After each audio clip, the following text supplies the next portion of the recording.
سلام خدمت همراهان آکا مارکت. مسعود خسروی هستم و امروز میخوایم یه مقایسه خیلی جالب داشته باشیم درباره آب شهری، آب معدنی، آب جوش و آب تصفیه شده با دستگاه ایزی ول. خب اول یه دونه آب شهری، یک لیوان آب شهری، یک لیوان آب معدنی،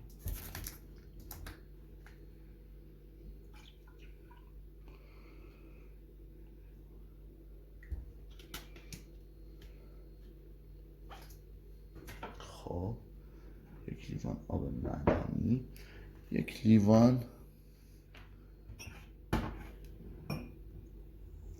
آب جوش که خیلی از این شیوه برای تصفیه آب استفاده میکنن و فکر میکنن آب جوشیده شده آب تصفیه شده است. خب اینم آب جوش و یک لیوان آب تصفیه شده با دستگاه ایزی ول تایوان.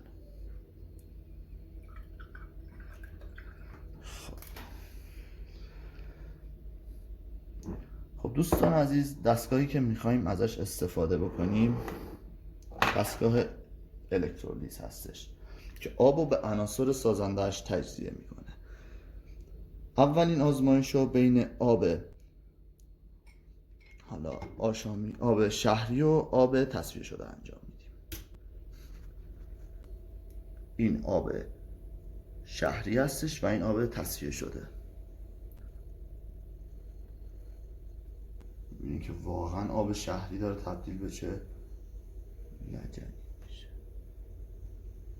حالا کلا آب آشامیدنی چیه؟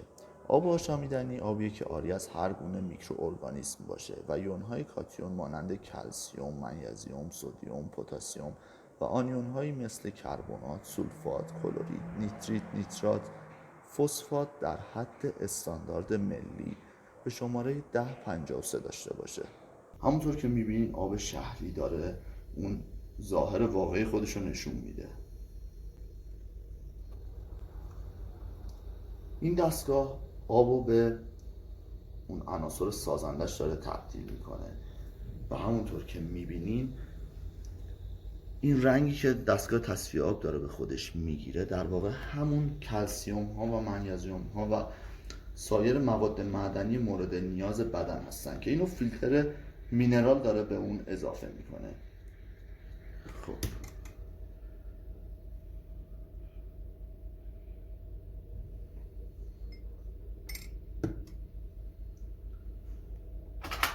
این آب شهری هستش که ما داریم روزانه میل میکنیم.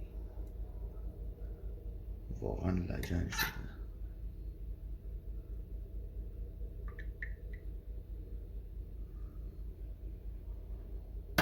اگه آب به هیچ رنگی تبدیل نشه یعنی آب مقطره، هیچ املاحی بر بدن نداره. این هم توجه داشته باشین که یک سری از آب مقطر استفاده میکنن و سودجویی میکنن که ببینین آب هیچ تغییری نکرد و این آبو ببینین آب شهری ما هستش. اما مقایسه آب معدنی و آب جوش. آب جوش چون حرارت داشت خیلی سریعتر واکنش داد.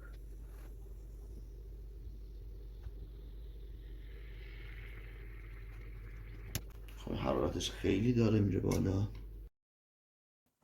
این هم از آب جوشیده شده و خیلی از این شیوه دارن برای تصفیه آب استفاده میکنن. در واقع ما همیشه داریم چای سبز میخوریم.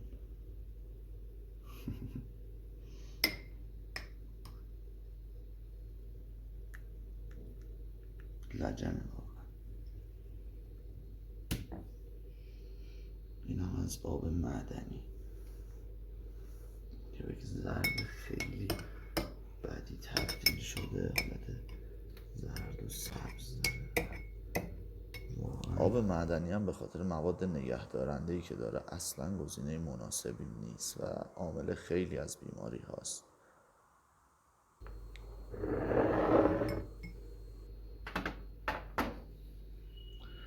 یه مقایسه کلی میکنیم. آب دستگاه تصفیه آب، آب شهری، آب معدنی و آب جوش. پس تعجبی نداره که آمار ابتلا به بیماری ها انقدر در حال افزایشه. خیلی از ماها داریم از همین آب میخوریم. پس بهترین انتخاب آب تصفیه شده است. قطعا کسی که این ویدیو رو براتون فرستاده به سلامتی شما خیلی اهمیت میده. برای کسب اطلاعات بیشتر در رابطه با دستگاه تصفیه آب ایزیول با ما در ارتباط باشید.